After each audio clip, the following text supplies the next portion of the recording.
This is Comic Geek Speak, episode 1774, Comic Talk.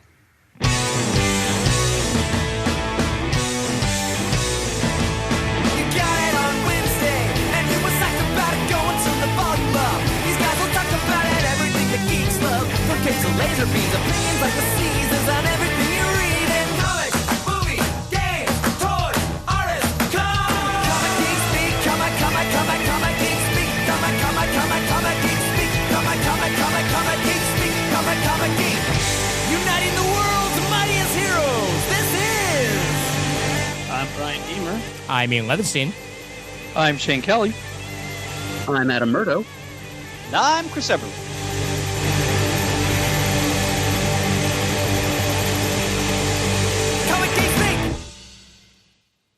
Full house again tonight, people. Full house. With our glorious co-founder, no less. Heck yeah.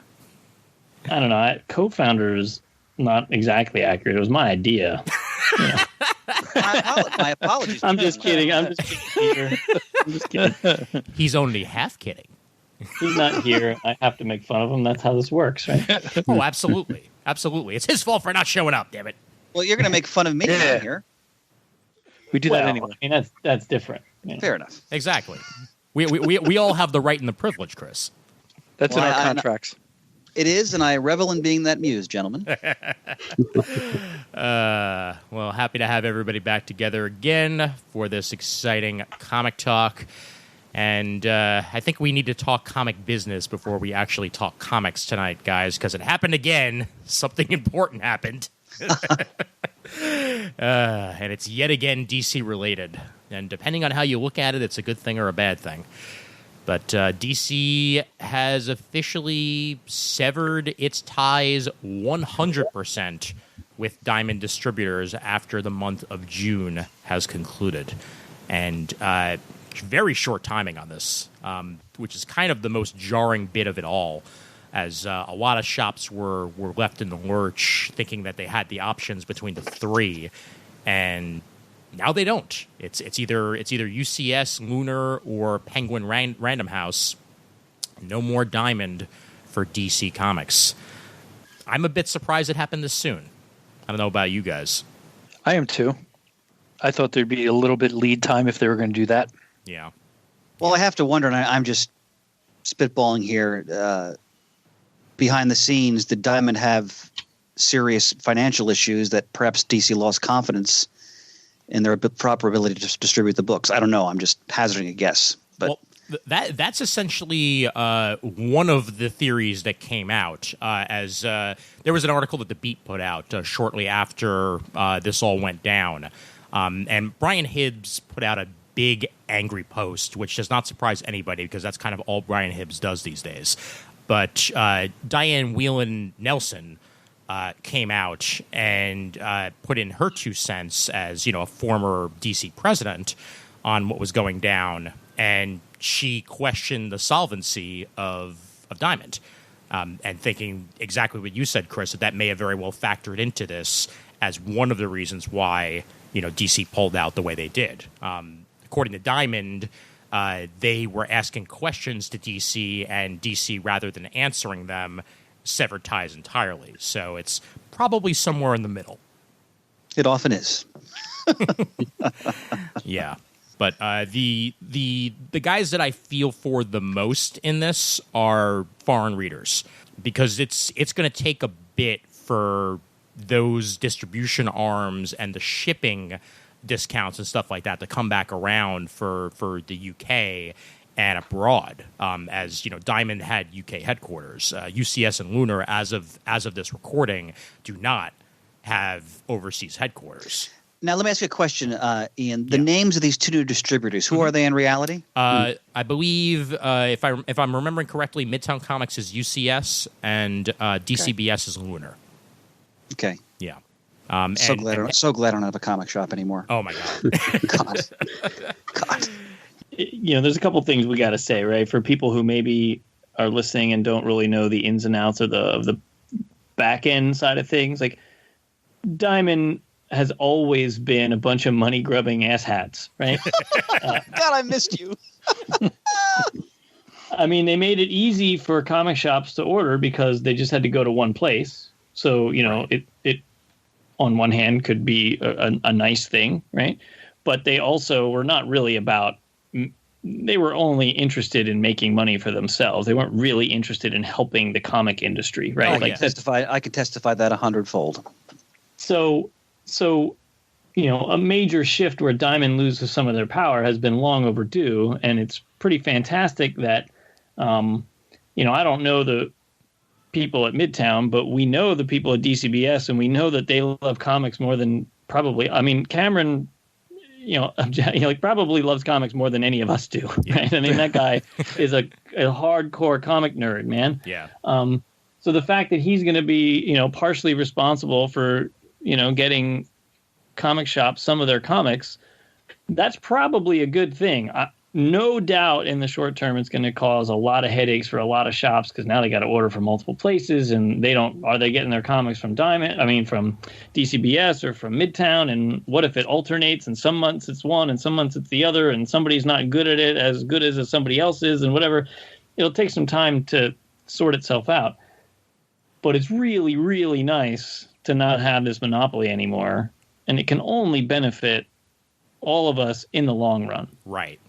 Yeah. And I mean, for some shops, there have been tons of shops that are upset that, that it is DCBS and Midtown Comics behind this. We talked about it a little bit on a previous episode. I talked a little bit about it with Jamal on the comic timing that we syndicated on the CGS feed as well.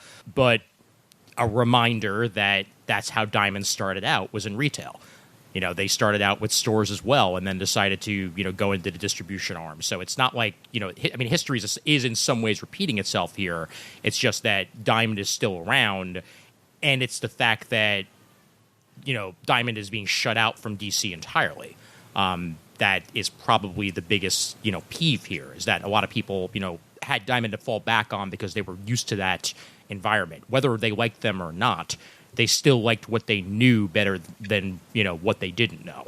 And one other thing to add to that, Ian, from the retired retail perspective, is that I know my shop and probably many others use Diamond's point of sale service system. Mm-hmm. And I can only imagine what's going to happen now, because you're not going to be able to use that system to log in your DC product. Right. So like Deemer said, that there's going to be, obviously a learning curve and a short-term major headache for a lot of retailers. And I understand the trepidation about getting books distributed from much larger, more powerful competitors. I can understand that feeling. But having dealt with Diamond for 18 years, this is the devil you know and the devil you don't. But Deemer made a good point that, we know the owners of DCB Service, and by all accounts, they're decent people. Right. All I know about Diamond is that, and I've talked with Mert about this as someone who also is involved in retail, is that after 18 years of business and probably spending with them, I'm sure over $1 million in that time, my payment terms were 2 weeks. Mm-hmm. And as you all know, the granted ridiculous system by which we order new comics and then try to sell them to reservists who may or may not show up, and that's a whole nother discussion. But and then you have like barely any time to pay for those books is totally absurd. Yeah. And Mert will tell you, like in his business and many other business, when you're a long-standing customer, you have 30-day terms or better. And it was humiliating. I had to like beg and scrape in emails to get first 7-day terms. That was after years of business with them. Yeah. And then eventually 2-week terms. So I hated the company with a passion. I hated doing business with it. The only part of owning a comic shop I miss are buying and selling back issues and dealing with the non-magic customers. I don't miss anything else because so much of it involved having to deal with Diamond, and it was a thoroughly unpleasant experience on every level. Yeah. Hey, Chris, quick question for you. With the Diamond retailer software, yes, could you not enter any random merchandise that you wanted to? It had to be something that you bought from Diamond? No, that's actually good. It's been a few years since you've cleared my memory there. Thank you, my friend. You could put in other items, yes. So you're right. You could kind of go around it in that sense, and I'm sure if they could do that then with the DC stuff. It's just that it was easier because you had the item codes and the stuff went right in. But yes, that's correct. You could put in items that had nothing to do with Diamond. Yeah, I mean, no question it's going to be a hassle for shops to enter 30 manual items or whatever every week or whatever. Sure. You know, like that's a nuisance, but it's not like they can't use their software. And the other part of it is that, a lot of shops, to get around shipping costs, like they would combine their trade paperback shipping with their single issue shipping. And for a lot of shops, that's no longer going to be the case because for the most part, Penguin Random House is going to be handling the trade paperback market, while UCS and Lunar are going to be handling the single issues. So that's going to raise shipping costs significantly for people. Apparently, both UCS and Lunar are working on a solution for overseas shipping right now. Just an article that literally came out today where they're talking about that they're going to have updates in the next few days on ways to perhaps improve that bit of the market. But still, there's going to be some shops, and I know that there's already some shops that have been saying that they're not going to be getting in DC Comics outside of pre-orders anymore because it's just not going to be lucrative for them at least in the short term, unless terms change a little bit. But the fact that there are some shops that outright said they are not going to be getting in DC Comics, that I had to scoff at because it was brought up in the Facebook group for CGS that what are people going to do if a shop doesn't get in the DC comic that they want to read? They're going to go to another shop, or they're going to wind up going online to buy it. Like, that's it. If you're 100% refusing to get in the book, then you're not. That's just a lost sale. This is maybe a little conspiracy theory, but it's not usually my bag. But yeah. I kind of think that that's the way DC wants it because they don't really want people to order monthly comics because they'd rather just do trades or maybe not make comics at all, right? And so by doing this, by getting away from Diamond, they maybe are playing this, not quite long game, but sort of the medium game where they're like, let's just watch sales of our single issues erode to the point where we can't justify single issues anymore, and then we'll just go to only trades for a little while, and then maybe we'll just get to the point where we just do one Batman book a year so we don't lose the rights to it or whatever, Right. Which is something that people have been long conjecturing about the business in general, but especially DC. There's been rumors for years now that DC was going to, Warner Brothers was going to kill DC Comics, right? Yeah. Because it's just a blip on their radar of their financial sheet, right? So maybe this is a very purposeful play to come up with excuses to stop publishing comics as we know it anyway. Yeah, I wonder that too. As far as Diamond goes, I don't like monopolies in any form. So that always bothered me. So I'm not unhappy from that perspective. I feel bad for all the shops that have to figure out what to do, at least like Brian said, in the short term. And I don't look into conspiracies when it comes to things like entertainment until I see the writing on the wall or whatever gets announced. But I do wonder if Brian's right that something like this is a little bit more planned out than what we know, just to see what happens down the road, to move more towards a digital format or anthology a couple times a year and that's it versus monthly books. Well, a variant conspiracy theory. This is something that was put forth by Peter David on was quoted on that Comic Speed article that you posted, Ian. Suggests that DC is doing this as an opening shot in another round of war with Marvel. Like DC is withdrawing themselves from Diamond to destabilize and cripple Diamond, and thereby to destabilize and cripple those publishers who are still dependent on Diamond for distribution, including Marvel. Right. Yeah, I feel like that might have been a step too far, honestly, on Peter David's part. And I mean, I respect the fact that the guy's been in the business for years and all that jazz, but that he's also a bit of a drama queen. Yes, he'd probably be the first to admit. I would agree with that. Yeah, that felt like it was even like too far out of the realm, even for my conspiracy theory take. The idea of them, eventually wanting to position out of doing single issues and perhaps going entirely digital on single issues and then doing just trades as their publishing arm would not surprise me as an eventuality. I just think we're probably a few more years off on that. Well, I think I agree with Murda. I think great respect for Peter David as a writer, but that doesn't even really make sense. I mean, there's so few people actually reading floppies that why would DC do all that to try to get that? I don't know. It just doesn't seem to make sense to me. But when you talk about floppies, Ian, I kind of equate it now, although the former had a much longer life than them. It's almost like the video store thing now. Like this is becoming like a generational thing in that younger people are not gravitating towards floppy comics. Whenever I go to a store or a show, it's all middle-aged men who look like me or are older. I think that eventuality you, Deemer, are talking about certainly sounds plausible. Oh, sure. Yeah, absolutely. Everything's in what if right now. The entire world is in what if, and now the timing of this is kind of what's putting people up in arms more than anything else. I think that if this had somehow not happened when the world was exploding, then maybe the woe is me atmosphere of this may not have come up nearly as much as it did, whether it be from retailers or whether it be from comic book readers.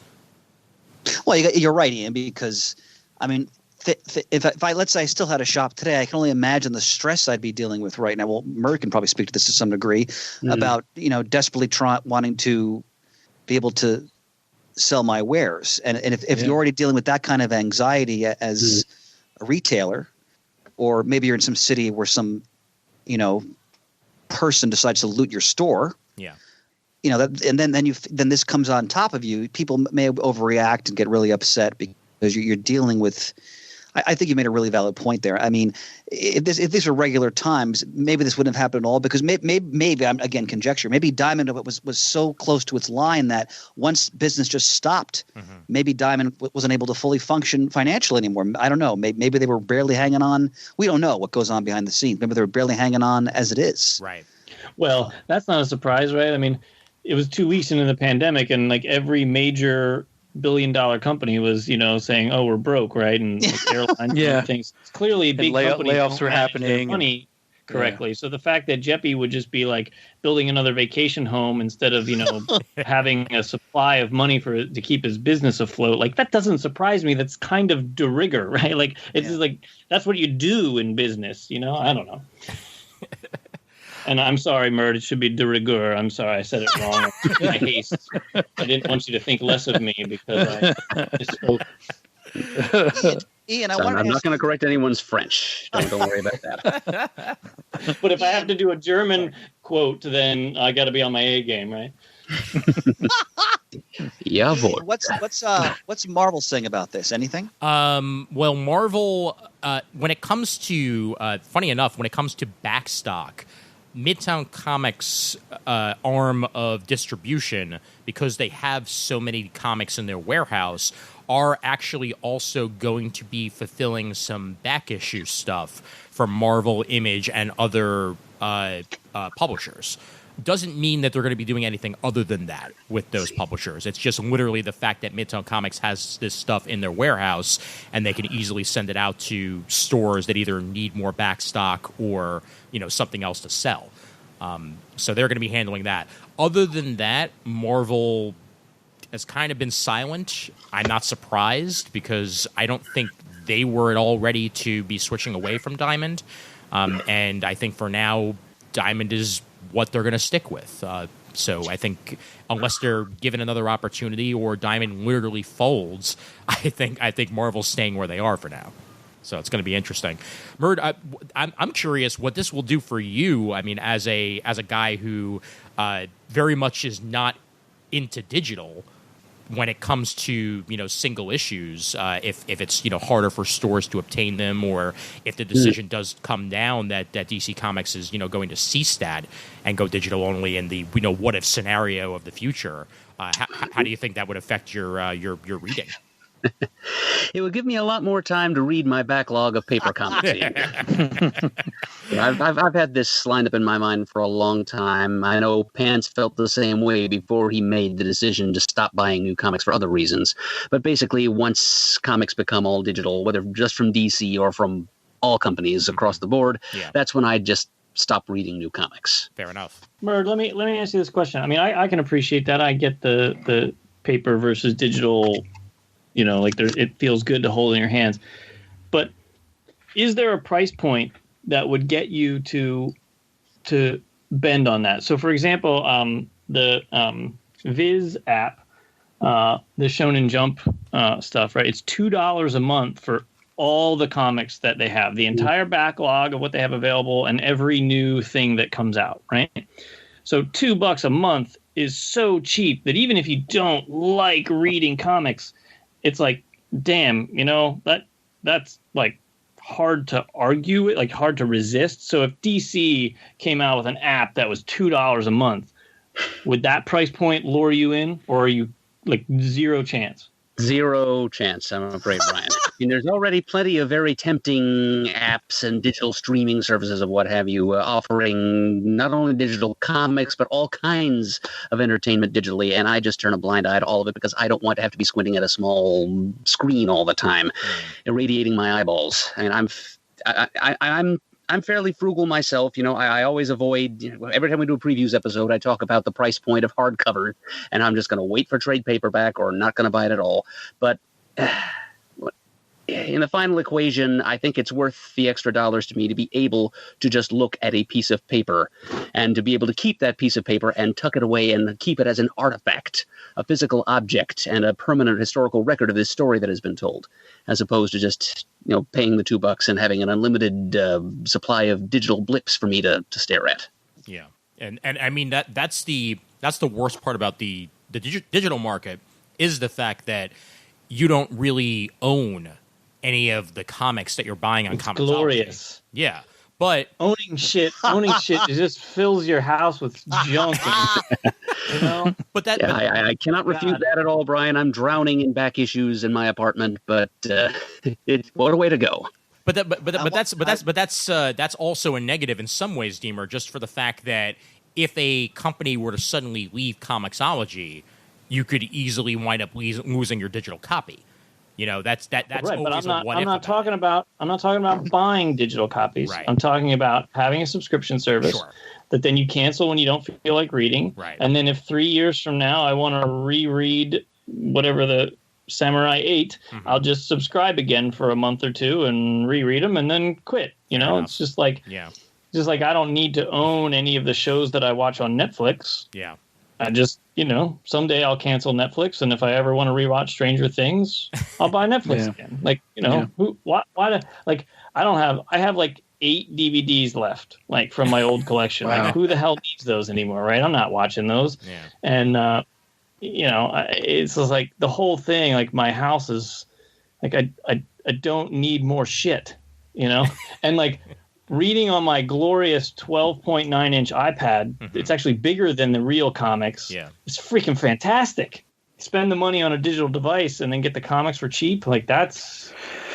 Well, and I do the same thing with my iPad. Now I have one of the smaller ones, I think 10 point some inches. When I read something on the Marvel app, I turn it sideways, and this works for anything, but I've noticed it more on the Marvel app.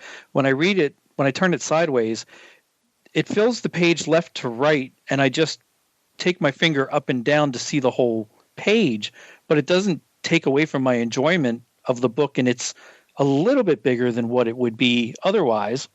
As far as the multimedia stuff, I do have an Apple box that I love, and I throw up the shows I want to watch through the DC app up on there, and it works great. So I'm not always looking at a phone or an iPad, but I do enjoy being able to watch it on the TV in the living room just by going through the Apple TV box. I cannot wait for the day, and I still don't think we're too far off because the technology is getting there, when color e-paper, or color e-ink becomes more of a thing. I'm buying that device immediately because it'll probably come out from Amazon. It'll probably be a Kindle device, which means they can easily tie in Comixology to that as well. And not even having to squint anymore at a screen and just having e-color ink right there for me, I would be sold on that in an instant. Well, yeah. I mean, there's reading on a Kindle in basically every single way other than the feel of a book in your hands is better than a book. Oh, yeah.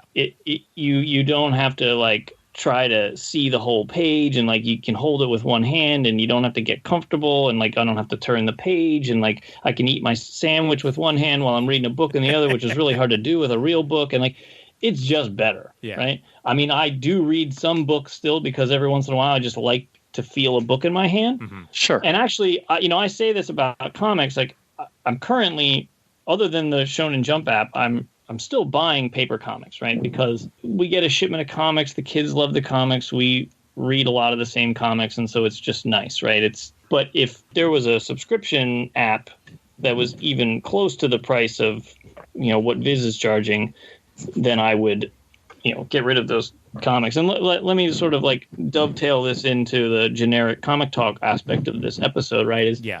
Like I've been buying some single issues for a couple years now, and like I want to get rid of them, and I know they're worthless, and so like I gotta like figure out who the hell I'm going to give them to so that somebody will read them, right? Because I'm not going to throw them in the trash can. Sure. That's just Right.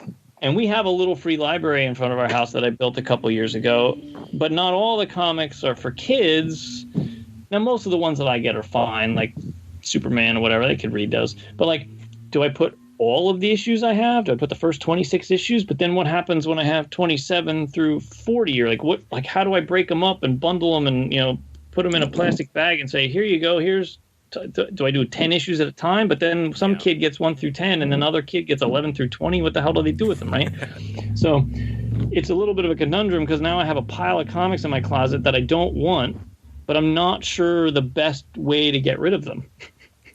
I have a similar problem too.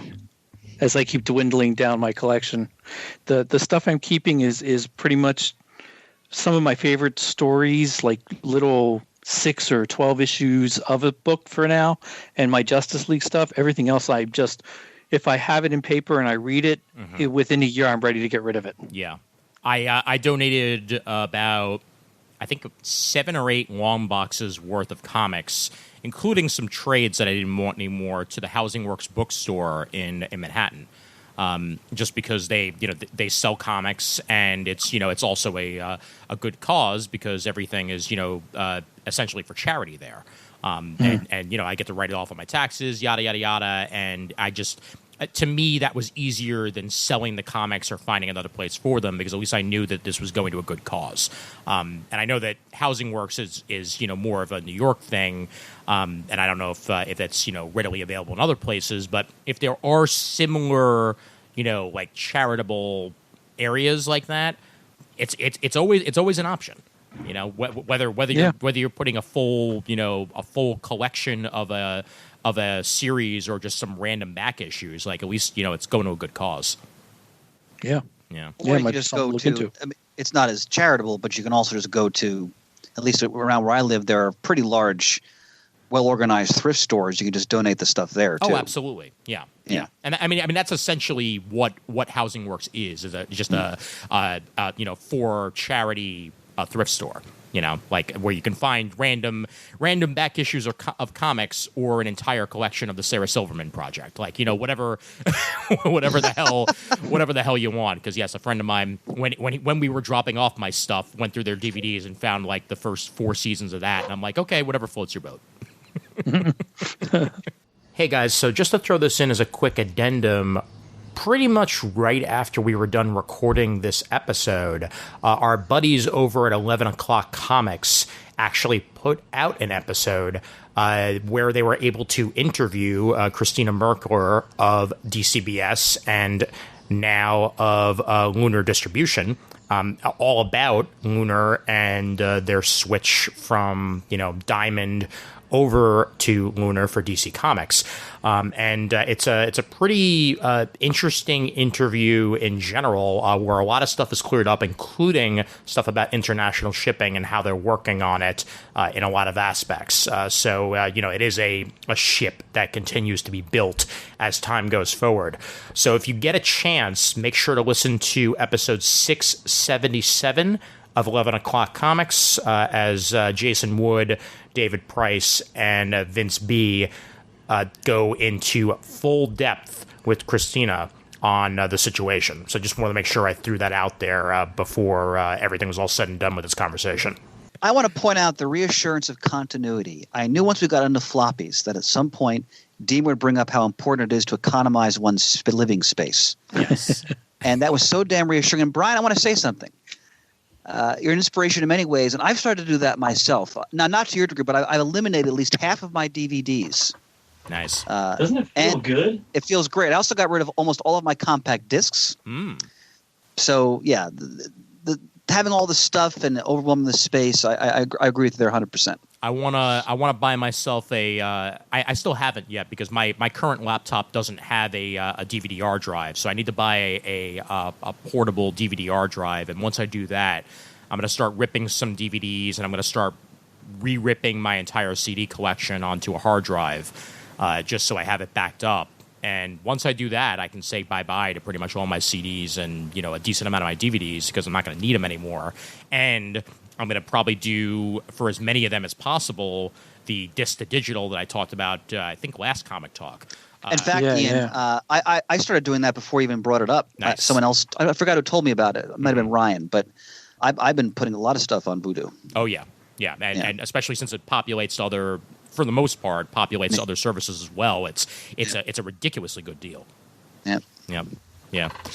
Well, I mean, we don't have a crystal ball to see where DC Comics is going to go, but it's certainly a nebulous time. And the only thing I can really say is that if your comic shop is back open at this point in the pandemic, and you got a chance to go in there for at least a little bit and have a conversation with the owner, and you want to talk about it on the super group, just go ahead and do so. Let us know what they're thinking about it, because it's a hard time for everybody, but retailer to retailer it's going to be very different. And I also to add to that, I would encourage everyone, wherever your local comic shop is, once they're allowed to reopen, because here in New Jersey they're not yet allowed the quote non-essential stores to fully reopen. Right. Go there and like the shop near me. The owner is like a slime bag, but I'm still going because pick up a few trades just to help him out, because I can only imagine the financial devastation of being closed for this long. Oh yeah. So I mean, I look forward to being able to go back to JHU Comics in Manhattan. And plus, I've got one right around the corner from here in the Bronx that I'm definitely going to the minute that things open back up, just to maybe buy a couple of trades or what have you, just to get them back up and running. But they're the ones. Whenever I hear retailers make the argument of well, I don't want to buy comics from my direct competition. And I mentioned this on the supergroup, and I'll say it again here. It's really only the stores that are in the cities of Midtown Comics and DCBS that really get to say that. And I feel for Forbidden Planet and JHU and stuff like that what they consider their direct competition are now making even more money and giving them their books in a lot of ways. Yep. So that's got to be a bit weird, and I can understand that. But anybody else, if you're in Virginia, upset that. Ian, you doing a motorcycle there? What's going on? Not me. Oh, there's somebody driving around. There's a jackass who lives half a block away from me and likes to just sit in his driveway and rev his motorcycle. Oh my God. He'll do it at midnight. Oh my God. And then he'll drive up and down the street, and it's like, oh my God, God. Damn, man. And I live by a train. I thought that was bad enough. It's so obnoxious. I want to, shove that tailpipe up his ass and rev it a few times myself. That's what I like to do. It's unbelievable. Oh my God! But just to finish the statement that I was saying, though, is like those are the ones that I can understand having the problem of direct competition. If you're in North Carolina, upset that you're getting your books from DCBS, that's not nearly the same argument that can be made there. I'd also like to. So, I think there's I don't think that the DCBS, I'll use them as an example because they're the ones that I'm familiar with, right? Yeah. And they were the first major online retailer to really, change the marketplace, right? Mm-hmm. But long before we did the show, I stopped buying comics from Golden Eagle, even though I worked there for years and went there for, a decade and a half or whatever. And and I started buying comics from DCBS. Did it change the amount of money I spent at Golden Eagle? Not really. Yeah. I still bought a lot of crap at Golden Eagle, right? Like, because I got my comics for cheaper, it meant I could buy even more stuff. And so then I would go to Golden Eagle and buy, gaming stuff and other comics and sales stuff and whatever, because it wasn't like I stopped going. And the same thing here. Like, I still buy my books from DCBS, but I'm at my local comic shop like once every 2 weeks buying something. Like, I'm buying Warhammer stuff and board games and all kinds of stuff and manga and stuff. Like, they're making a lot of money off of me. And like, the whole comic book thing, like, generally the more you buy, the more you want to buy. You just get sucked into the world and everything. And so if you're buying a whole bunch of cheap stuff on DCBS, it means you're probably going to go to your local shop and spend some money. Right. And now maybe it's not coming out in the wash. Maybe you're spending a little less than you used to at your local comic shop. Or maybe your local comic shop doesn't even deserve to be in business because the guy who runs it is a complete jagoff. And maybe it's good that he had some competition to run him out of business and because some of these people don't deserve to be in business, right? Yeah. So there might have been a little leveling of the playing field here where people had to become businessmen instead of just comic book fans, right? Anyway, because the good shops seem to be doing just fine, even though DCBS has existed for almost 2 decades now, right? Like, it hasn't really changed for a lot of people. In fact, it's encouraged the birth of awesome comic shops. Like in Philly here, we have Amalgam Comics, right, which is female black-owned coffee shop comic book store. And if you guys haven't been there, you should take a field trip there because it's a really awesome comic shop. Oh, yeah. And like, that didn't exist.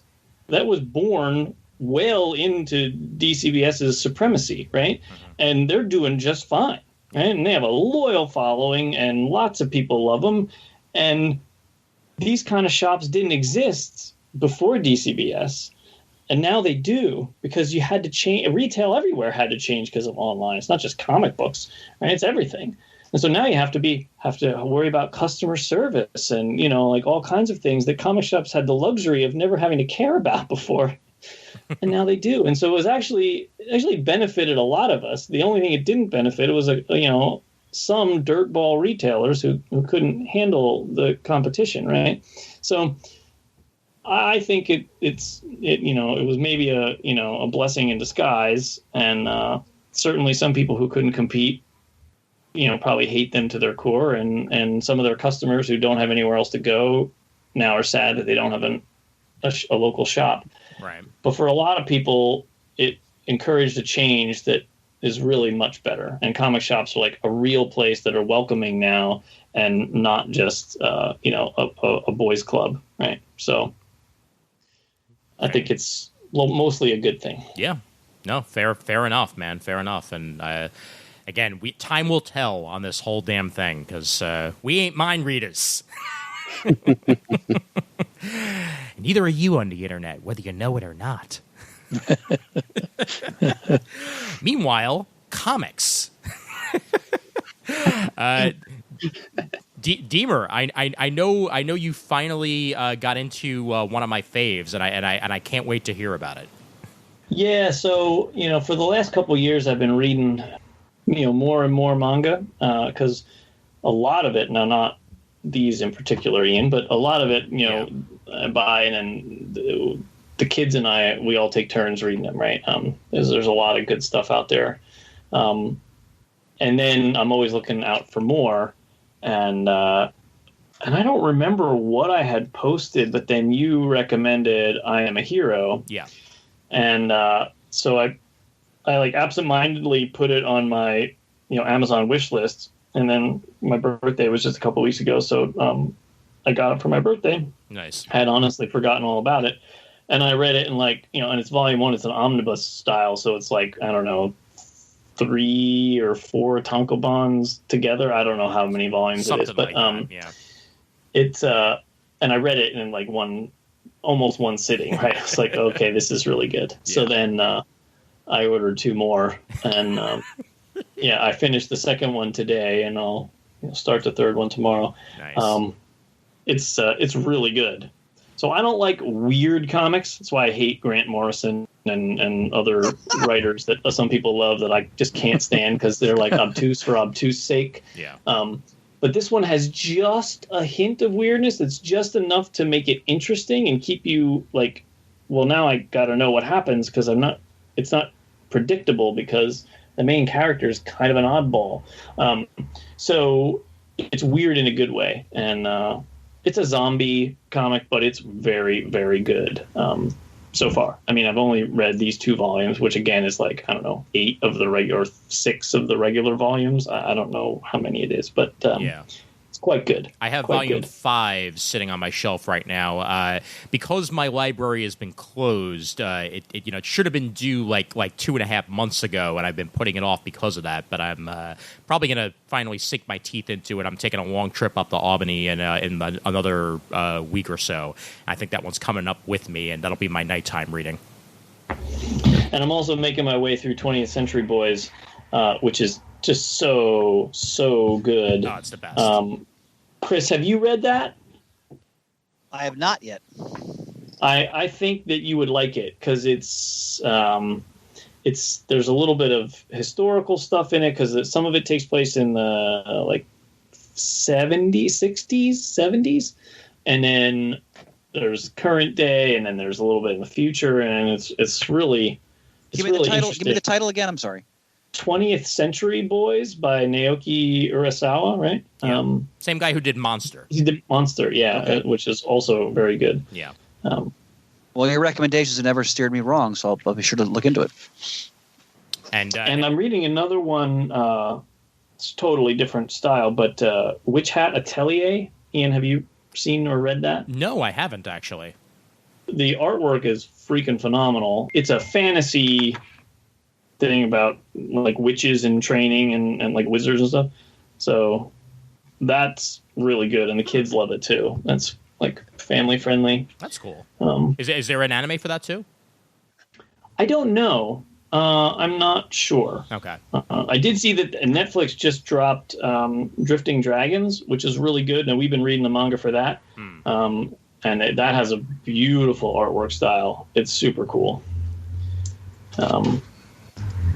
And by the way, for anybody curious about Monster, one of the reasons I picked it up in the first place back in the day, volumes 1 and 2 is CGS Book of the Month Club, March 1st, 2007. And volumes 3 and 4 was 2 years later, episode 662 on July 24th, 2009. Yeah, those are good comics, man. Yeah, they are good. Yep, definitely. Brian, have you read or watched Beastars? No. Okay. Beastars is available. It's on Netflix. The first season is on Netflix. And I think the volumes have been released here in America as well. But it's kind of like, I guess the best way to describe it, it's kind of like a more adult Japanese version of Zootopia. Like the movie that came out from Disney, where the animals are animate and they live in a world and all that jazz. And this one is a world where like carnivores, herbivores, they all live together. Omnivores all live together in harmony, except for the fact that every now and then a carnivore will get the urge and wind up eating somebody. And, then it's a big deal because everybody's trying to live together in peace. And then all of a sudden, somebody gets their animal instincts go too far, and that's that. And our lead character is dealing with that while at the same time also getting like a budding romance going with this bunny girl. He's like dealing with his carnivore instincts as a wolf while at the same time falling for her, and it's complicated as hell, but it's really sophisticated, and there's a lot of like themes running through it that I wouldn't have expected to find in a series like that. I know the manga is being put out by Viz, so I'm not sure how many volumes have been released here in America. But the first season is available on Netflix, and season 2, I think, is coming, if not later this year, then early next year. And there is a dub available for it. That's the way that I watched it. That's actually pretty damn good. So I'll recommend that one as well. Yeah, and I'm reading a lot of American comics too, not just manga. But the manga thing is so contagious when you're in Japan and everywhere you look, people are reading comics. Yep. Yes. It's just like, it's so inspiring on the train, bus stops, restaurants, everywhere. Carrying books, reading on their phones, like, 1 out of 4 people is reading comics. It's so inspiring. Also, in my travels there, Brian, as I went into, because I was with my wife, I went into different homes, private homes of family members. There's manga in every home, like on tables. It's you're not exaggerating. It is ubiquitous. They're different, right? They have, a lot of them have a different feel than a lot of American comics or European comics. But once you read a couple, you start to get in the heads of how it works, and then it's not so jarring. And then there's some really great stories out there. Oh, and Chris, I read the first volume of Showa. Oh man, that was so good. So good. It's a history of the Showa era. And what is it? Reign of Hirohito. Yeah, what is it, like 6 volumes or something total, or 5 volumes? I had them over here. I don't want to get up and pull my headphones out. But it's like 5 or 6 of these real fat books, and it's just the history of that period of Japan, and it's so well told and so fascinating. If you're into history at all, it's awesome. I couldn't agree more. I haven't read the whole series yet. Who was the listener who was so kind to give those to me? Forgive me, I just forgot his name. I don't remember. Ian? I have no idea. Damn it. Murd, any guess? Hold on. It might have been Big John, the Marvel Man. It is. You know what? Because I felt ashamed, so I walked over to the box. Yeah, I'm pretty sure it was. But yeah, John Morrissey. Yep, absolutely. So wonderful gift. And Brian, again, is right on the money here, as he often is. This is a tremendous series. If you're interested in the history of Japan, really in the 20th century, essentially, and all that goes with it, you definitely have to pick these books up. The research is amazing, but it's also very compelling narrative. Yeah. So great stuff. One thing I will always suck at is remembering names. So I'm glad Murr was there for the save. One of the few things I don't suck at, Ian. Fantastic. So I guess the other big news, since you guys have been like waiting for like weeks now to hear whatever it is I had to say. Oh yeah. With bated breath. Right now, the things have come, like, another cycle has completed, and right now I'm reading more DC comics than I am Marvel comics. Oh, get out. Like, it was in the early Jeff Johns age, in like the early 2000s. DC was on fire, and then they fucked it all up with 52 and ruined everything that I loved about DC. Just went right in the toilet. You hear that, Pants? You hear that? Yeah, well, some people loved it, and they just ruined it for me. All my favorite books stopped being published, and then I didn't care anymore. So what are you gonna do? But I jumped on some books when Bendis went over, because Bendis is my favorite current writer. Mm-hmm. So I reading the Superman books, reading the Teen Titans book. What's it called? Young Justice. Oh, Young Justice. Oh, that's awesome. Naomi. And if you haven't read Naomi, man, that is awesome. Yep. And I can't wait till like the next phase comes. I think it was only 6 or 8 issues, right? But there's going to be like season 2 or whatever is going to come out soon. Yeah.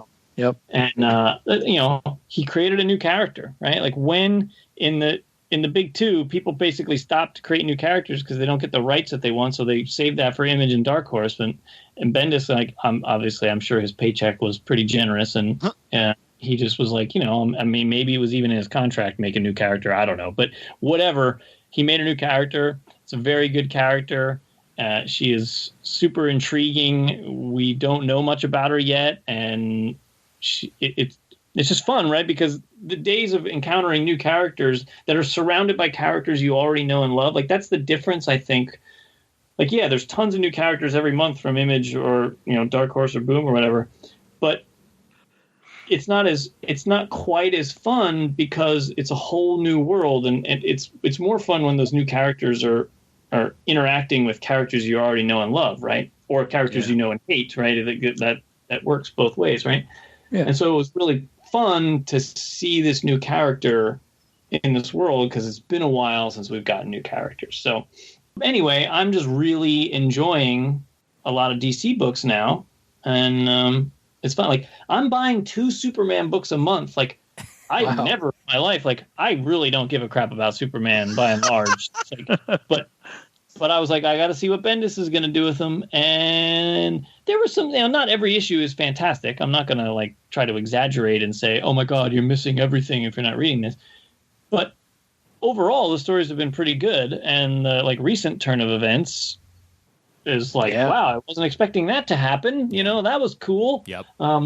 So I've been having a ball, and Young Justice is fun, and going to Gem World and other stuff like that's cool. Yeah. It's really, I feel a little like a kid again reading some of these books because it's just simple fun, right? It's not like this, some epic story where I have to, track 100 titles and keep track of all these different goings-ons and things which just seems to be what happens most of the time. Yeah. This is just sort of like, I'm just reading some fun superhero comics and I'm enjoying it. So did you give his Legion a chance? I am. I'm reading that as well. I forgot. I knew there was one more. Yeah. Yeah, I've been enjoying Legion and Superman as well. I got to catch up on Legion and Superman. Obviously, I'm pretty close to caught up on Young Justice. I might have like an issue or 2 I got to read, but I should in the next week or so get a shipment which will give me a new Young Justice to read. I am totally caught up. Excellent. That's such a fun book. Well, yeah, I have. Talk about caught up, guys. For the first time since I was like 15 years old, I have no floppy comics to read. I can't right believe it. None. I have about half a short box left. I mean, I still have like All-Star Squadron Infinity Inc. back issues that I have in my Justice League kind of collection. But newer stuff over the last few years, I have about a half a short box left. And Murd, how about you? Oh, you want that in square feet? Give us. Yeah, I'm just about to break through to the stuff that I bought in 2005. Nice. So now you can listen along to our original podcast. Yeah, right. And see what we're talking about and then dig those issues out. Absolutely. There you go. Yeah, I'm kind of excited about that.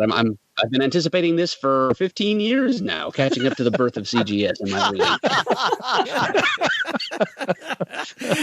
It'll be like experiencing it again for the first time. Joyous. The other book that I'm reading that harkens back to my youth and is just fun is the Fantastic Four right now. That also has just been just sort of like I want to say surface level, but I don't want it to sound negative, right? Mm-hmm. It's just a fun comic. The Fantastic Four doing what the Fantastic Four are supposed to do and just go on adventures and things happen, right? Yep. And that's been good. Because they were being published for like 2 years or something, right? Right. I want to get caught up on that. I read the first 2 issues or so, and then I haven't since then. I want to get back on them. The last I read of it was, I think the wedding issue was the last that I read. So I've got a while to catch up on. But I was so happy that Ben and Alicia finally tied the knot after all these years. It was just so great. Anyone who deserves happiness, it's Ben Grimm. Again, not caught up, so for all I frickin' know, a meteor hit and killed her or something. But I'm glad that they at least got to tie the knot. Yeah. Yeah. And you should know those are Dan Slott scripted books. They are. I wanted to segue for a minute, actually, gentlemen, just because of something that Bryan brought up when he mentioned Naomi. The Eisner Award nominations came out, and there's some crossover between books that we nominated for our best of this year with the Eisners. I will mention that Naomi is there for Best Limited Series, up against Ascender by Jeff Lemire and Dustin Nguyen, Ghost Tree by Bobby Curnow and Simon Gain, Little Bird and Sentient, also by Jeff Lemire. Best New Series include Doctor Doom, Chris. Oh. So that's on there from Christopher Cantwell. Once and Future by Kieran Gillen is on that list. Something is Killing the Children by James Tinian IV. Invisible Kingdom on there as well. But, Murd, you'll be happy to know that your Salvador Dali made it on Best Adaptation from Another Medium. Giraffes on Horseback Salad is nominated for I saw Eisner. that. Yeah. I read that list, and I was indeed happy to see that Quirk Books publication put on the list. Yep. Right on there with an adaptation of The Giver, Handmaid's Tale adaptation, H.P. Lovecraft's At the Mountain of Madness, The Seventh Voyage, and Snow, Glass, and Apples by Neil Gaiman and Colleen Doran. So good competition there in that category.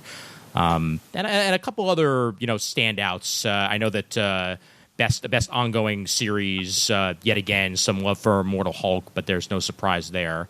Daredevil by Chip Zdarsky is on the list. Obviously, Criminal by Brubaker and Phillips to make everybody happy. And The Dreaming is on the list as well, which is something I've been meaning to check out and haven't had a chance to yet. Simon Spurrier's The Dreaming on there for best continuing.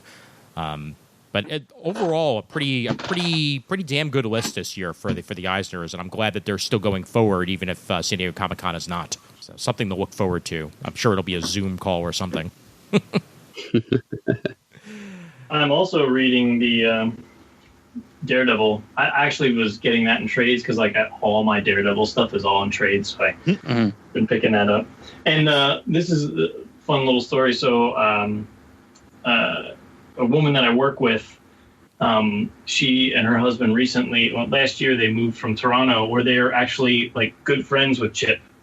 They would get together and play board games and hang out and stuff. So get out. Yeah. So, I mean, for all the good it does to me, I don't talk to the guy, but I'm one removed. If I really needed to get some information to Chip, I could pass it along. Also, speaking of Chip, his Afterlift was nominated for Best Digital Comic. So that yet another Chip Zdarsky nomination in there for the Eisners that I'm happy to see make it there. Now, Brian, I haven't read much of the Zdarsky Daredevil. What are your thoughts on it? I really like it. Yeah? Okay. Yeah, it's good. I don't know how to say it. That's enough, because I've loved everything he's writing, so I'm sure it's excellent. I just haven't really picked it up. It feels like how Daredevil is supposed to feel. Right? Good. It just feels right. I understand. That's not necessarily descriptive, but No, if you love Daredevil, it makes sense. I know exactly what you mean. How does it compare to, say, the Wade stuff? Is it weirder than that, or is it more along the same lines? I didn't read that run. Okay, got it. Oh. All right, fair Tremendous. enough. Yeah, I don't. Or maybe I read some of it. I might have read some of that digitally. Okay. Because I don't have the trades or anything on my shelf. Also, I can't even find the first Daredevil trade from the ship run. Where the hell did that go? I know that obviously, Bendis's Daredevil was an experience, and I stuck with it, almost from start to finish. And I've been I've been kind of jonesing for some more Daredevil in my life, and I know that a lot of it's on Unlimited already, so I'll probably get into Zdarsky's stuff, see what I think about it. If I had anything critical to say, it would be that. And that's why I was trying to find the trade, because I wanted to mention, but I'm not in love with the artwork.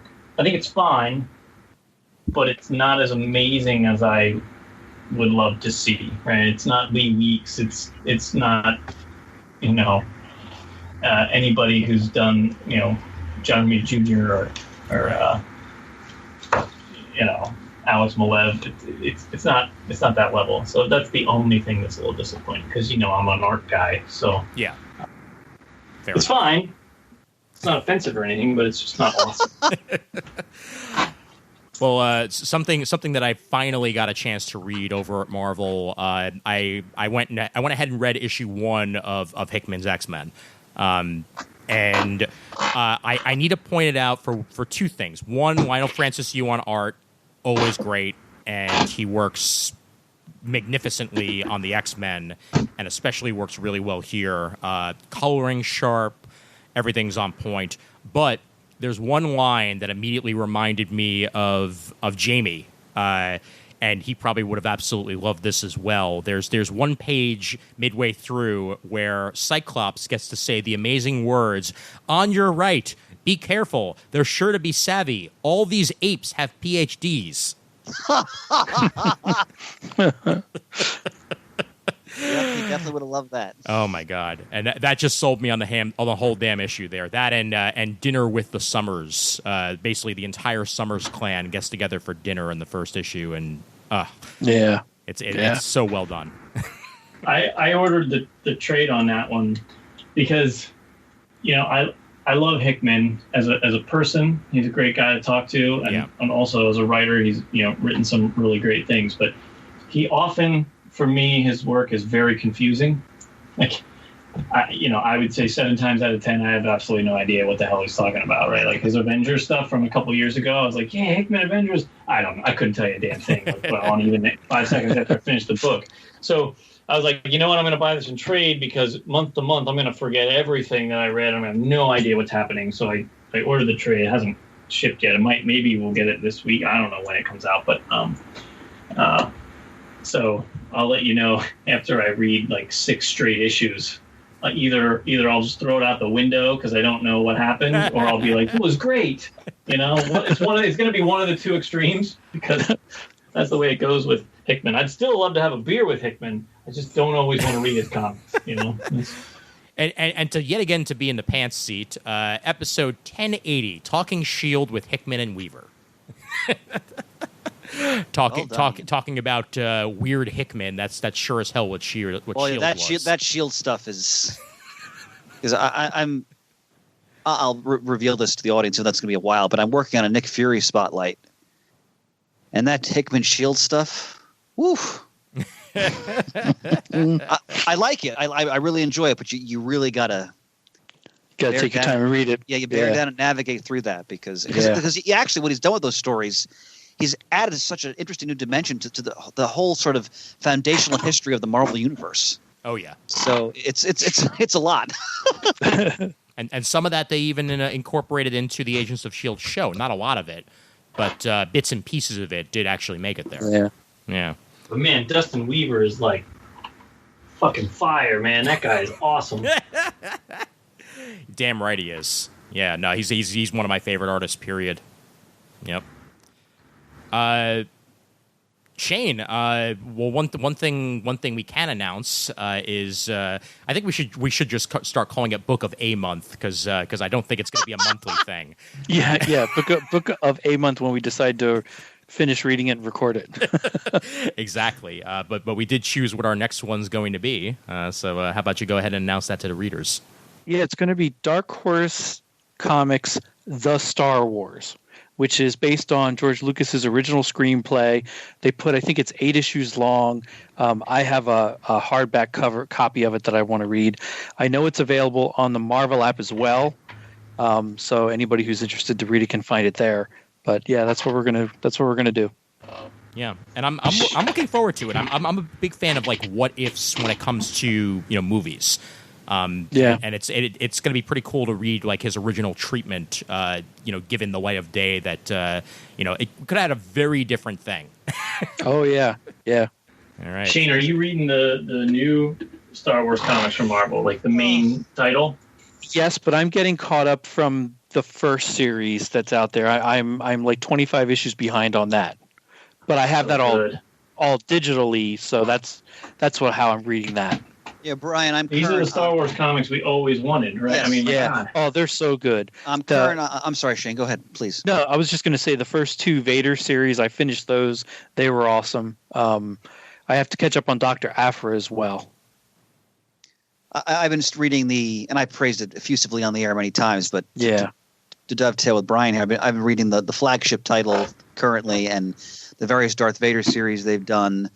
I haven't read every single thing because they're starting to do more and more of them, but everything I've read is consistently excellent. I mean, they've really pulled out all the stops on the talent they get for those books. Yeah. They really are superb. But Brian, I agree with Brian. I mean, as much as I really revere a lot of the Dark Horse stuff and the older Marvel stuff, we've talked about that many times. It looks well done.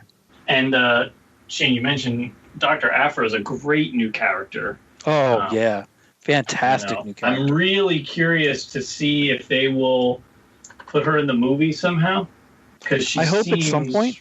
ripe for the picking, right? Yeah. Well, I hope at some point. It does seem like the Mandalorian is pulling into extended lore in some ways. So maybe, if anything, we'll see her show up in there at one point. Yeah, could be. Yeah. Yeah, because she's definitely the type of character who would be wily enough to survive the upheaval in the collapse of the Empire. Yeah. So that's a great point, Ian. Yeah.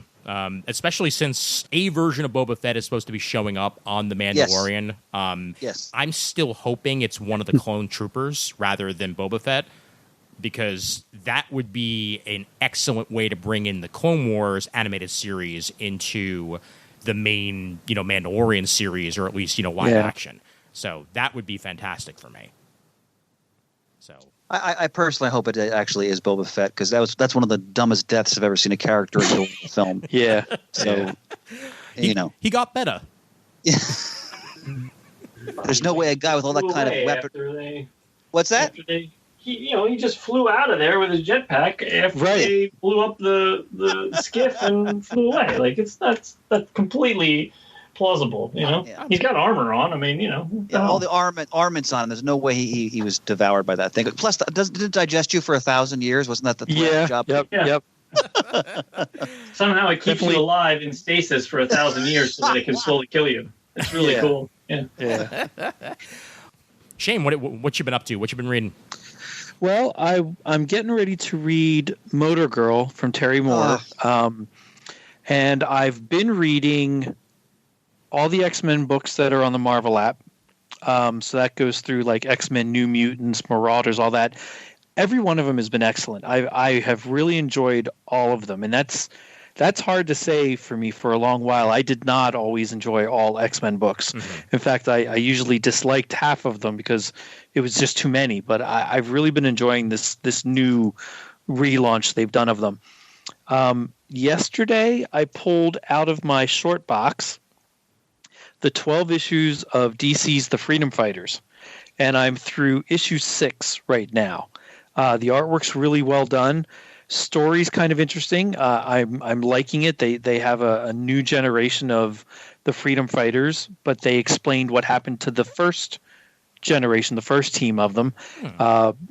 They're on Earth X, and it's Germany won the war, and these are the Freedom Fighters trying to liberate it. It's really well done. I'm enjoying it. Interesting. Each issue's a little bit quick to read, quicker than I thought it would be, but it is a lot of fun to read. It's cool that they brought Earth X back in one way or another. I wasn't expecting that. Yep. All right. Are there versions of these characters on the main DC Earth, or are they just off on their? I think Earth they're just off on their own right now. I don't think they're part of the current universe, DC main. Got it. Okay. And this is only 12 issues. I don't know if there's plans to go further with them down the road. Right. I know. At one point, Murd was reading the Freedom Fighter series, or at least skimming it. So yeah, I'm pleased with what Venditti and company have been doing. Also, yeah. I mean, and I did nominate that Uncle Sam. Here comes the big one moment for best moment of 2019. So yeah, the some of the ancillary character. No, that's not right. That's not what I mean. Some of the twist on known DC characters that work for the Germans in this comic are very interesting takes on them. I didn't expect to see certain ones pop out. So, yeah, a nice surprise on some things. Murd, actually, Shane had a question. Are the Freedom Fighters in the DC universe, are they all from their own world, essentially? This is taking place in the parallel Earth of Earth 10. Oh, N. Okay. Yeah, Earth I thought 10, I read it as right. Earth X. Gotcha. Well, okay, so maybe Venditti is using the old designation again, but yeah, in the new multiverse that we've got right now, there aren't supposed to be any letter designations for it's all numbered. For parallel, right? So they chose 10 because X is Roman numeral for 10. Right. fair enough. But who knows what's what and what's happening in what multiverse anymore these days. Well, and as I'm reading through Starman again, I'm up to I'm still in the middle of Grand Guignol. Is that how you pronounce it? I always screw it up. Guignol.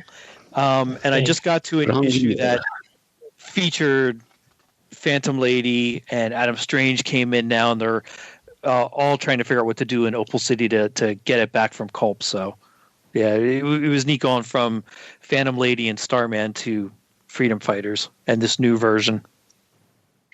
Very cool. Well, Murd, while you were gone, I tried doing something. So we're just going to go ahead and do it again. And this time, it's going to work. Because you're back now, and I get to play the harp again. Mm-hmm.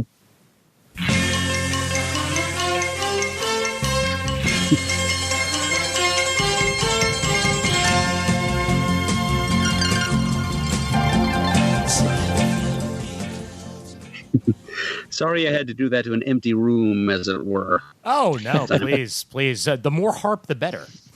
That's what I always say. Exactly. And of course, with that harp comes the fact that this is indeed Muddle the Murd, and Murd has more. So, Murd, tell them all about it. All right, we'll try this. Okay, so Muddle the Murd is the current trivia segment here on Comic Geek Speak, and the aim of the game is for you, the listeners, to submit groups of 3 comics trivia questions for me, the Murd, to attempt to answer. Now, these comics trivia questions need to be they need to break down topically as to 1 Marvel question, 1 DC, and 1 about comics from some third publisher, and also they need to break down chronologically to 1 about comics from prior to 1970, 1 about comics published between 1970 and 2000, and 1 about comics post-2000.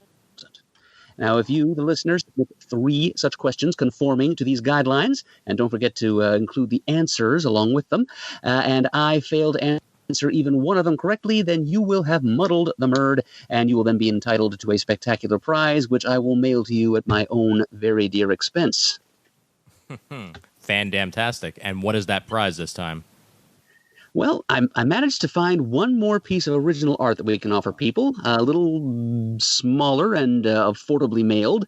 It is a Katie Cook original. It's a little 4-panel Grunk strip on roughly a 10 by 10 piece of cardstock. Nice. So that is what today's hopeful is going to be playing for.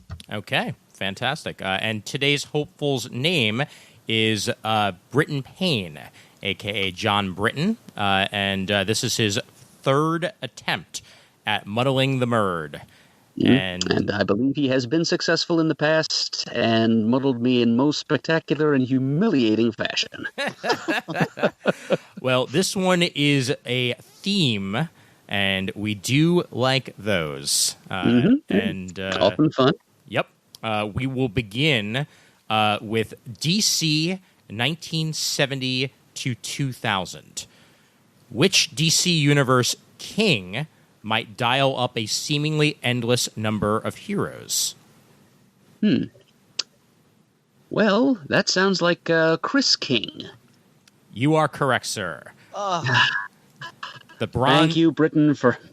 He was feeling lenient. I was also Oh my God. very well at this game lately, and I needed a win. Thank you, Britain, for just allowing me to plea bargain this time. Well, yes, indeed. It was Chris King. Bronze Age Chris King was the Dial H for Hero, along with Vicky Grant from 1981 to 2000. Second question, Marvel pre-1970. Which America also used the last name of Frank? Which, that would be Madeline Joyce Frank, Miss America.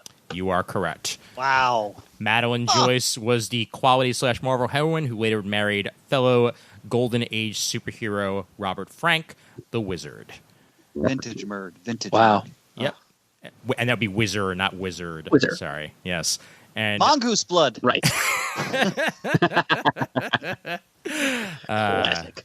He's the speedster with the piss in his pants. Okay. And in the Dark Horse 2000 to present, in Black Hammer, what did Gale and Barbie sit on for their heartbreaking heart-to-heart talks?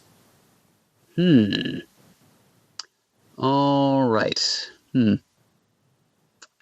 Chris.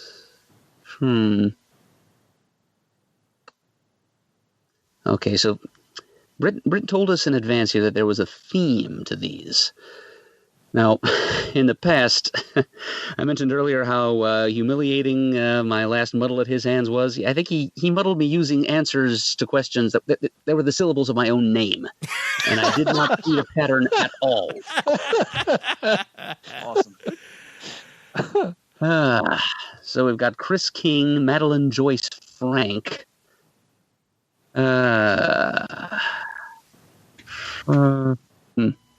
Yeah, again, I'm not safe. At least I'm not being muddled this time, but I'm going to say a bale of hay.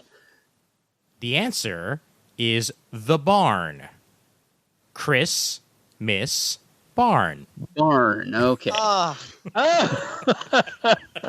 Jeez. Wow. I say we give him that one because a bale of hay would be in the barn. That is That's true. awesome. That's true. Well, either way, you avoid a muddle. Christmas barn. Much That's obliged. awesome. And technically, I think they would be sitting above the... More probably the case. Yes. Yeah. Well, we got through the muddle at least, so that's good. While internet played politely, so job well done on that part. Chris, anything you wanted to bring up reading was? Sure. I've been reading older stuff the past couple of weeks. By the way, we should mention, and it's just in case some listeners didn't know, that DCBS is resuming shipments. Yes. Yes. So everybody should be getting comics soon, which is wonderful. So I read, and actually I ordered this trade because I realized to my shame I never had it in my library, Avengers Under Siege. Which was one of Shane's nominees for Book of the Month. Yes, it was. I was considering that. Yeah, and I've always loved the story, and I hadn't read it in a while, and I wanted to read it. I'm aghast. I don't have it in my library, so I ordered it from In Stock about a month ago, and I just picked it up last week. And what a delight to – first of all, Roger Stern's one of the great writers of comics of the 1980s, in my humble opinion. And his run on Avengers, especially with John Buscema and Tom Palmer doing the artistic heavy lifting, it's wonderful.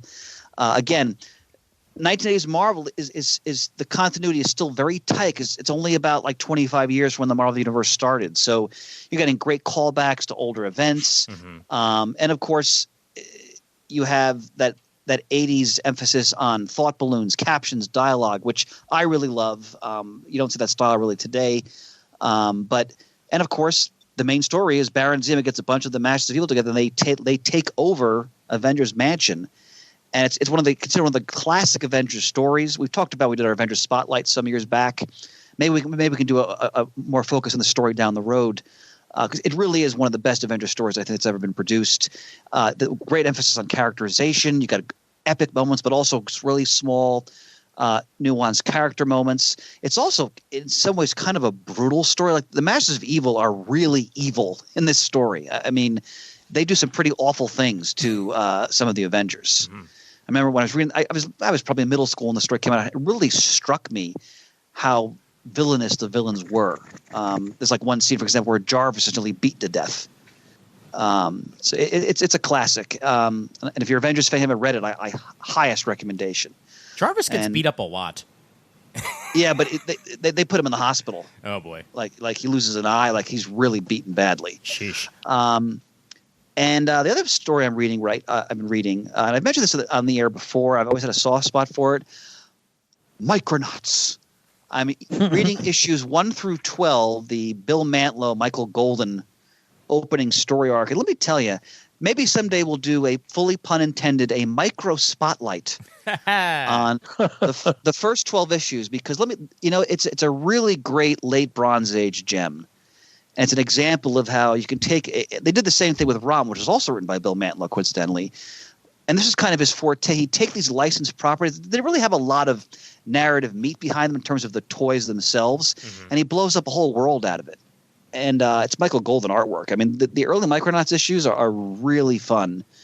And I really recommend them, especially if you're a fan of space opera and things of that nature. And they're operating in the Marvel Universe. It's part of the continuity at that time. But it's always a delight to return to those stories every year or so. Literally, like you said, literally the spotlight was made for that. So I think that's 100% a micro spotlight that has to happen.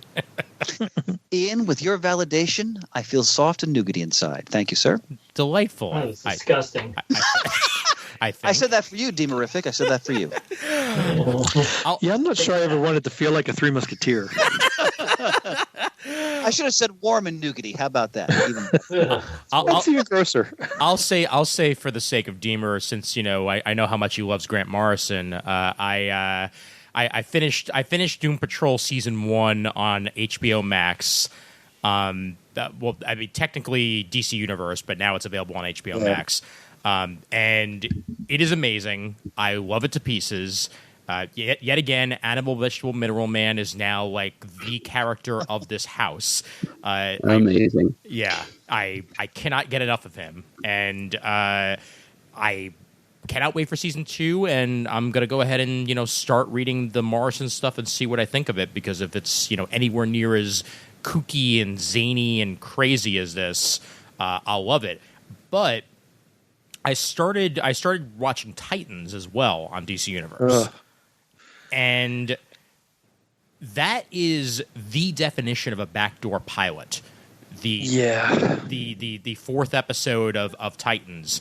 And at first, when I had heard that they had separated the universes of Doom Patrol and Titans, I was like, why would they do that? That's so weird. Now I've watched the 4th episode of Titans and I understand. Because that is not a good episode.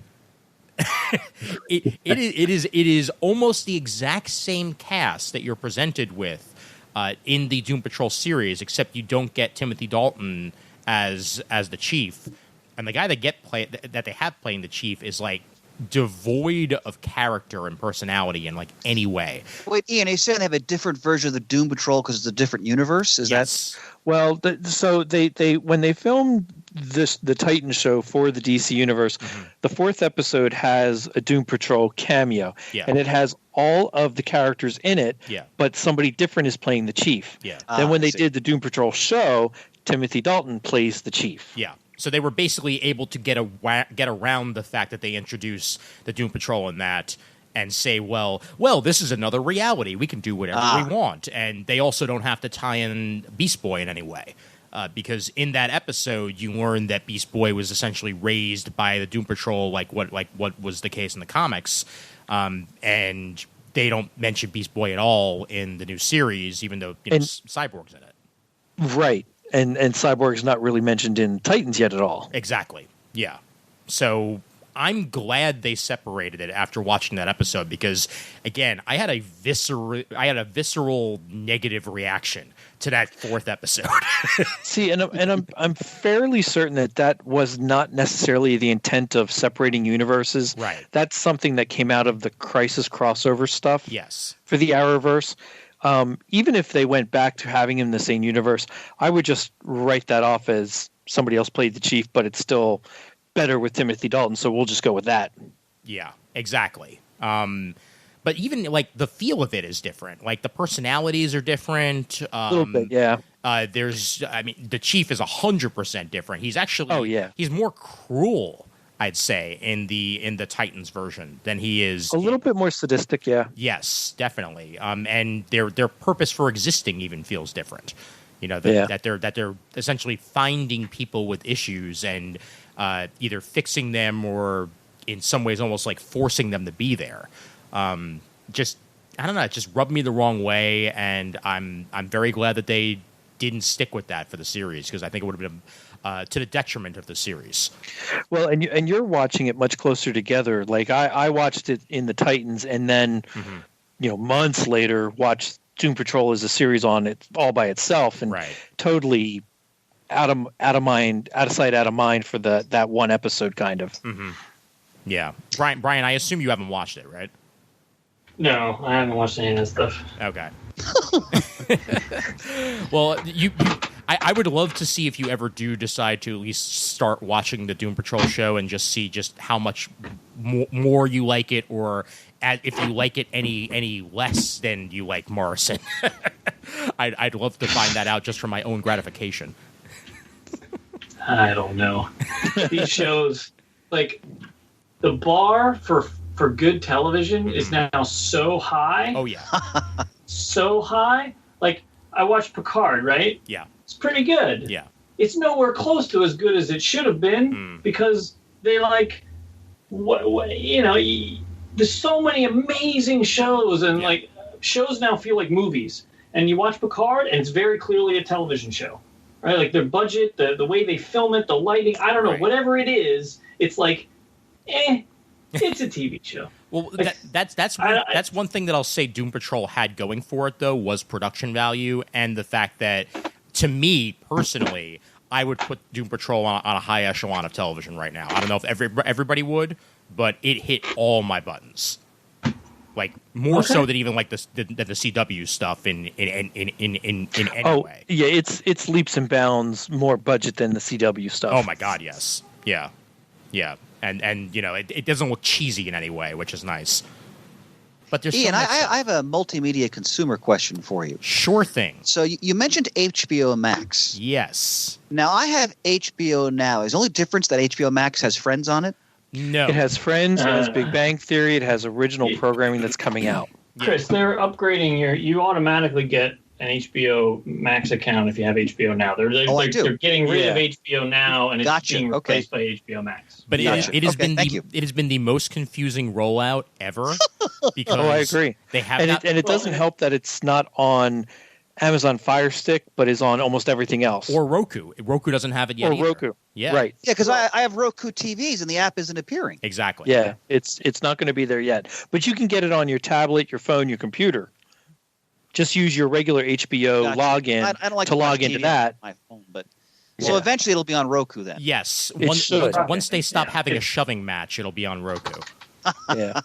Yeah. But this is a serious problem, right? Like if you get HBO through a cable provider and you have HBO Go app, you do not get HBO Now. I mean HBO Max, because that's like they want to upsell you to that. Unless you're and also, go ahead. Ian. Well, no, I was just going to say unless you're a part of one of the cable companies that has made a deal with HBO for that to happen. Right. So it's even more complicated. Exactly. Right? And then you're talking about the DC app, right, which is Warner Brothers, which is part of HBO, Warner Brothers, but you still have to pay extra for that. Why if they threw all that stuff into HBO Max, all the DC stuff, then maybe I'd consider buying it because I don't have HBO. I had it for Game of Thrones and then canceled immediately. There's good stuff on there, but not enough for me to want to pay, right? There's thought that will happen. I don't know if it will. I can't imagine it wouldn't, but one of the reasons why Doom Patrol is one of the shows that crossed over from DC Universe onto Max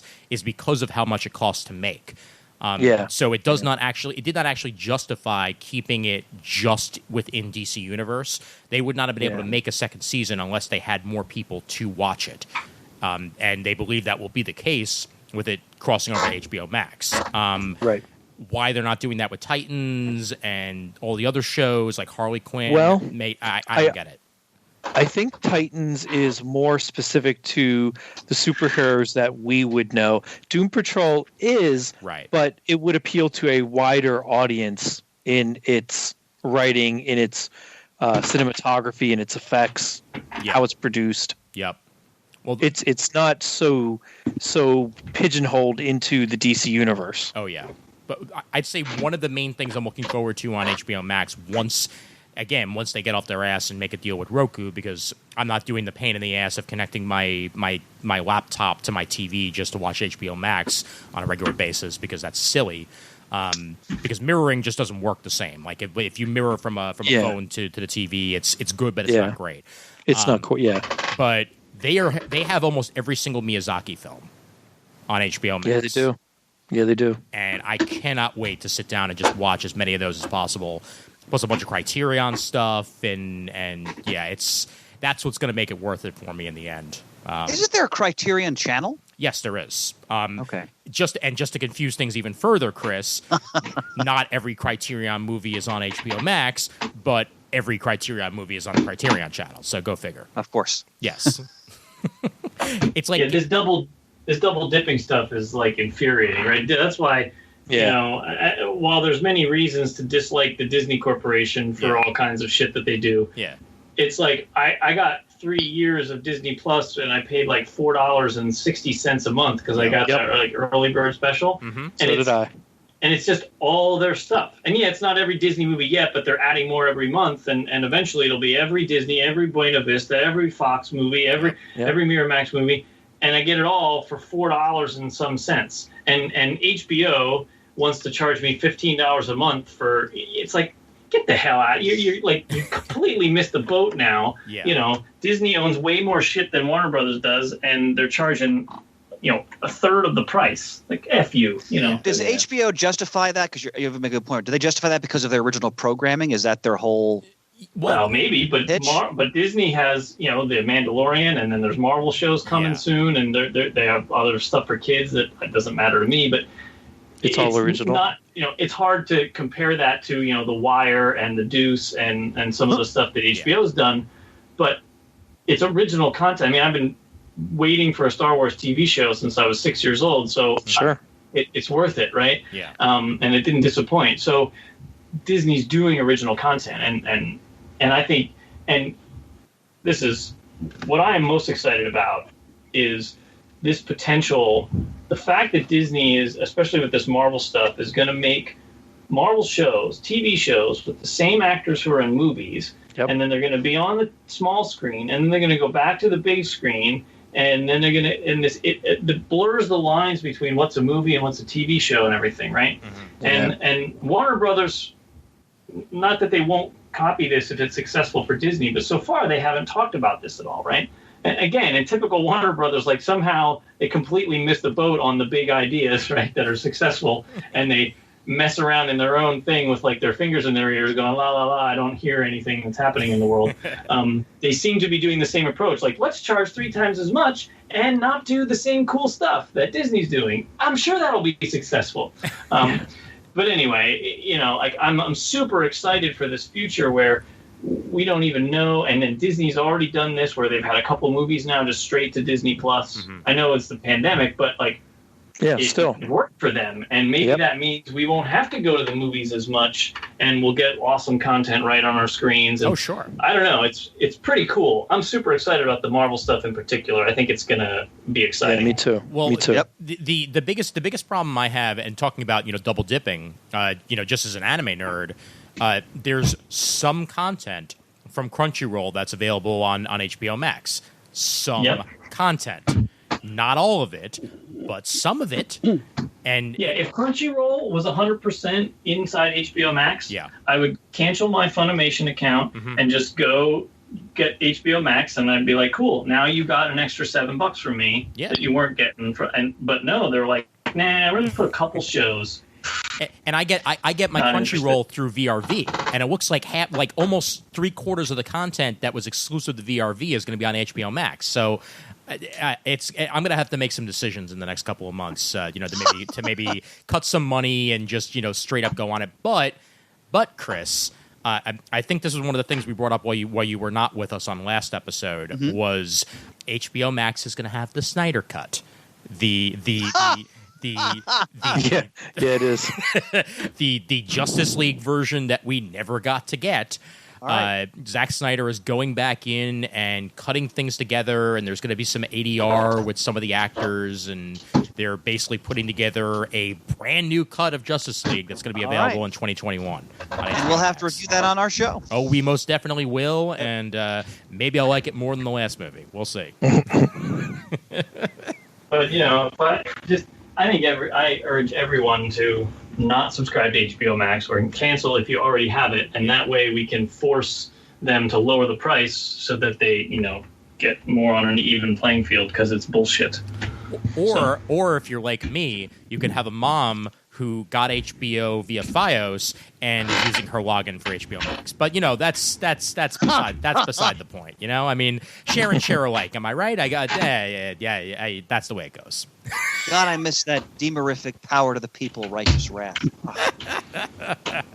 Bravo. Yeah, I mean, but they can charge $15, but they're never going to have the numbers that Netflix or Disney's going to have. There's just no way. No. Absolutely. No. Even with the people they had from HBO Now, like they're not going to get there. It's impossible.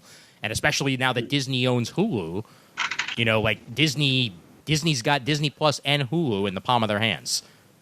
You know, with all the FX. That's the one thing about Disney that irritates me is the Hulu thing. Like, yeah, you know, again, double dipping and Hulu, you pay and you still have to watch the commercials. yeah, Right. I'm gonna shove Hulu right. Oh, God.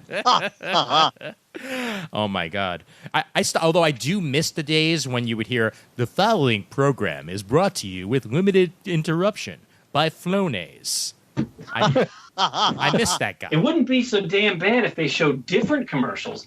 Every goddamn commercial break is the same one. dude, really, really terrible commercials. Like they're not even trying. Like, I mean, I haven't watched regular television in 2 decades or whatever, so I don't know what the hell's on TV. What are the commercials that bad on regular TV? Why don't they just take some of the damn commercials they already made? They're all pharmaceutical commercials. Exactly. Oh my God! Yeah, and It's so bad. some of the side effects on these things that I have to sit through. I mean, that's half the fun, you know. And then they show unbearably happy people as they talk about, you know, life-threatening conditions. Exactly. Side I effects can may remember include sudden death. before my mom passed away, I'd go visit her and she's watching something and she'd hear of a medicine on the TV from a commercial that might help her with some condition she had. And she'd get to the part where they go through all the side effects. She goes, "Why the hell would I take that? I'd be worse off if I took it." Half the world would be. Half the world Yeah. would be. Yeah. Hey guys, I gotta go. Okay. So I got stuff going on here, but thanks for letting me join you. And My friend, no, we Yeah, thank good you. fun. Are you kidding? Come on. 100%, man. And any time, just name the time and the place. You bet. all right, well, have fun. All right. Have a good rest. And Brian, Keiko sends her best. Oh, I'm sure she does. And of course, via Conrias. Yes. Yes. See you guys. Take care, brother. Yeah. Take care. Gentlemen, I've got one last thing on the agenda, right. and we haven't taken listener feedback in a while, but we had a comment on our last comic talk from after you left, Chris. That was pretty good from Mr. Chris Beckett, longtime fan of the show. Oh, yes. And he left us both on the supergroup and on the forums, and we were discussing Green Lantern Rebirth and Flash Rebirth. Murd had finally gotten to Green Lantern Rebirth a little while ago. And Chris Beckett had this to say in response to all that conversation. A little bit of a side conversation, but still related. Gentlemen, another great episode. Thank you. I wanted to chime in regarding the discussion of Green Lantern Rebirth and the subsequent squandering of Kyle Rayner, though tangentially. With the COVID reality we're all living in now, 3 buddies of mine and I have been doing a weekly online chats of old comics for New Comic Wednesday and calling it OCD, Old Comics Day. Love it. Currently, we are going through the original New Teen Titans run by Wolfman and Perez. I'll give Chris a moment to go, ugh. All right, okay, there we go. Ugh. But prior to that, we all read Jeff Johns' initial Flash run from issues 164 to 225 over the course of 5 weeks. Though a certified Flash fan, I hadn't read much of the early issues of this run. It was fun to go back and reintroduce myself to what is a significant run of my favorite superhero, though there were certainly lows along with the highs, many of which coincided with Scott Collins on art, and I admittedly am unsure how I feel about John's reimagining of the Rogues. As somebody who read that entire series, while I'm a fan of Scott Collins' art, I do agree that it was hit and miss on his recreations of the Rogues. Like, some of them worked, some of them were a little bit too kitschy. Anyway, something I found quite interesting in retrospect was how much Johns was pushing Barry Allen into the stories he was telling. The first big push comes in Iron Heights, when he retroactively has Barry as the primary witness in the trial of the new rogue, Murmur. This fact of Barry being a major witness in Murmur's trial is referenced at least 2 to 3 more times in the run of issues, lest one forget about the untold tale. We also get the return of Barry Allen twice, once in issue 200, and once more toward the end of Rogue War, at the end of John's run. There are many other instances of Barry coming up in conversation as well throughout these comics. I read all of the specific issues cited above, but did not remember that Barry figured so prominently. Jeff Johns is known for how strongly he worked to bring the Rogues to the forefront of the Flash series during his tenure as writer in these issues. Not only did he bring back most of Barry Allen's original Rogues, but he also formed a new collection of Rogues, ones who were darker, not just in characterization, but also in costuming, and, to my mind, lesser than the originals, which may have been his intention to facilitate the building up of Captain Cold, Mirror Master, the Top, etc., etc. This overshadows, even as it complements, the way in which Johns was pushing Barry further into the forefront of the series as much as was possible, since he was technically dead at the time. Hindsight being what it is, in rereading these issues, it seems obvious that Johns was already working towards the resurrection of Barry Allen. He just needed to earn the authority for such a move, as well as a good story device to achieve it. Fantastic comment. What a great, fantastic. Well done. Yeah. And it does tie in nicely to what we were talking about Green Lantern on that last episode, as he kind of was cramming Barry down our throats in some ways. Similar to the way I felt about Kyle getting the short shrift for one Hal Jordan. So there we go. Murd, any thoughts? Well, the point I was trying to make in our last episode and not succeeding all that well, owing to fatigue and other excuses I could make, was basically that this was Green Lantern Rebirth was when my respect for Johns as revisionist historian of the DC universe began a long, slow decline. And what Chris is bringing to our attention here about his forcing Barry down our throats, sometimes subtly, sometimes not so subtly, over a period of years. It bears that out too, because I liked Flash Rebirth a whole lot less than I liked Green Lantern Rebirth. And Green Lantern Rebirth, as I tried to bring across the last time we talked about this, I didn't really disagree with his project of bringing back Hal Jordan. I've no disrespect for Kyle. I developed a strong affection for him too over the years, but I did want to see Hal Jordan back in the DC universe. I didn't object to their bringing him back. I just didn't really like the quick fix approach that John seemed to be taking, where he was just kind of using the power of the Spectre as a storytelling device, and a lazy one at that, and an excuse to just cavalierly sweep aside, like a decade's worth of other people's work. Voldarian DNA and Guy Gardner wiped away. That Haven alien colony that had been built on the site of Coast City wiped away. And it's only just a couple of hairs above, in terms of respectability, the it's magic, we don't have to explain it thinking employed by one Mr. Quesada in implementing his own ideas about the way another certain well-known flagship character should be characterized and what his life status should be. But Barry Allen, I tend to think that we didn't really need him back, and I didn't mind Johns leveraging him in his Flash run as long as Wally continued to be the guy and Barry stayed dead, and he just kind of functioned as a ghost, influencing Wally's life from beyond the grave. But Johns couldn't stop there. He had to bring the man himself back. Yep. And much as was the case with Hal, actually, I kind of didn't really agree that much with Johns' characterization of Barry once he was back, which didn't help. Yeah.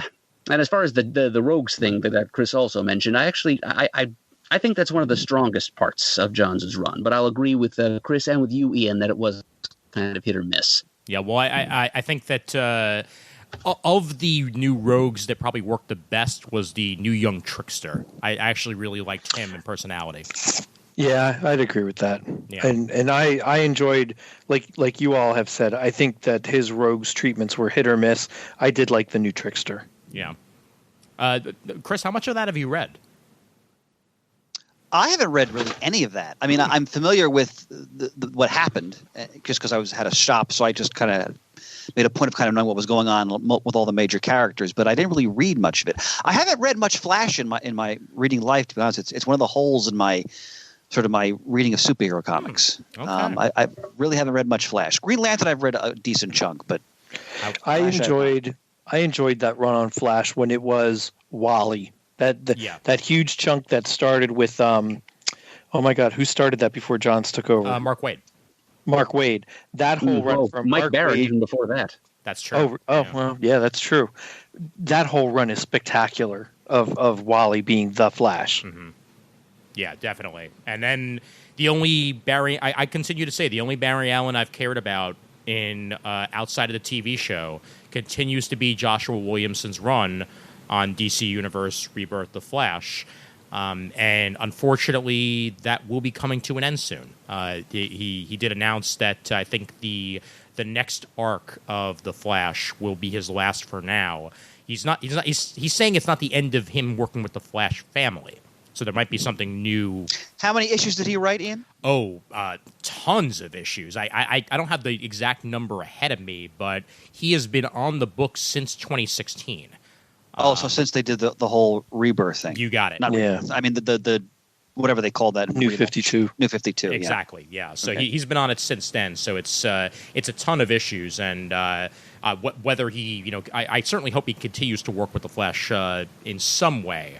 But I'm looking now on Newsarama to see if I can find the... oh, lovely. There is no more Newsarama, is there? Huh. I guess they finally... I think they finally combined Games Radar with Newsarama. Okay, well, if I can find the article, I will find it, but it's going to be a little bit more difficult. But Don't sweat it, my friend. yeah. Huh. Well, go figure. All right. So it goes. But yeah, Joshua Williamson is a damn good writer, and whatever he does next over at DC, because he did just sign a new exclusive deal, is going to, I'm sure, be excellent. So there we go. All right. Yep. Anything else to discuss, gentlemen? I've shot my bolt. How about the rest of you fellas? I'm good. All right. Merge, you got anything for us? He's gone again. Okay. Then the answer to that question is a resounding no. Oh, he's back. Oh, he's back. He's back.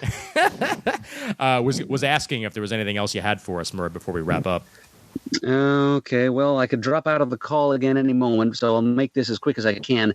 It is June. It's a good time for light reading, especially down here by the sunny seashore. So while the world burns all around me, I, Adam Murdo, have been reaching for an Archie comics trade paperback lately for my early summer reading. Yes, it was one that Archie came out with just last year. It's Archie. That's an acronym, Archie, A-R-C-H-I-E, The Man from Riverdale, also an acronym. And it's a collection of classic mid-'60s spy spoof stories from 1966. Archie and his pals are all acronym-named secret agents working for like a grassroots small-town espionage agency called POP, Protect Our Planet, going up against goofy costumed agents of a bad guy organization called Thrush. No relation to Crush. I'm sorry, I got that backwards. Crush, no relation to the bad guys from The Man from U.N.C.L.E., on which the series was pretty solidly based. It's extremely silly and spoofy, and it's reflective of the zeitgeist of the times. But it's good fun. It's extremely light reading. It's brain candy, but it's good for reading while just sitting out on the front porch of our house here in Stone Harbor and trying to unwind. And Murdo, look forward to unwinding on that porch. Definitely. Yep. Oh, Chris, believe you me, I fervently hope that all of you will be able to do that in time. Hell yeah. But, so just seeing what the state of world health is by the end of the summer, hopefully we can make that happen. And by the way, I'm not sure how many actual issues it was since they did the good old renumbering gang, but it looks like issue 762 of The Flash will be Joshua Williamson's final issue on the title. So there we go with that. Oh. Yep. All right. So I think that's pretty much it. The only other thing that I'll bring up is, once again, I'd like to thank anybody who has taken their time to donate to the show over the past couple of weeks. 100% appreciate that, especially with everything that's been going on lately. And everybody out there, stay safe more than anything else. And we should also mention, Ian, that those donations, at some point someday, we are going to get back to our actual studio. Yes. Yes. And those donations help maintain that studio. So it really is important. It's really appreciated. Absolutely. And I'll get my keister out there at some point and figure out how to get it up and running again 100%, and then we'll be good right as rain. So everything will be good to go. But yes, definitely, anybody out there who a listener base that has been going through some hard times lately, know that we're thinking about you in one way or another, whether it be COVID related or whether it be with everything else that's been happening in this world. Just hopefully our speaking once or so a week is enough to take your mind off of things, and that's really all that we can try to do here with the show. So You're here. Yep, definitely. Alrighty, Shane, you ready? Shaney Poo. I'm ready. Okay, let's do this. Visit us at comicgeekspeak.com to send an email. The address is comicgeekspeak@gmail.com. To leave a voicemail, the number is 267-702-6642. Stop by thecomicforums.vanillacommunity.com, as well as our Facebook supergroup, and listen. Let us know what you think of all of our topics and all the news and strange happenings that are going on right now. Follow us on Twitter, like us on Facebook. As Ian and Chris had said, thanks to everyone who contributes to the show. We really appreciate it and could not do it without you. Continue to send in Muddle the Merds. And as always, we are uniting the world's mightiest heroes, one listener at a time. You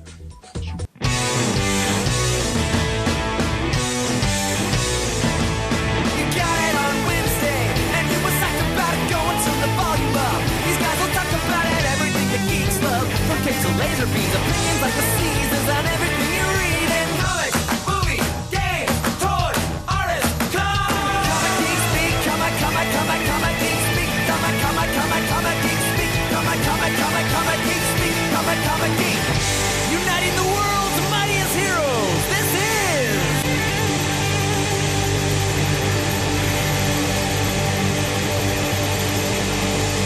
Comic Geeks speak. Aquaman. Nougaty Center.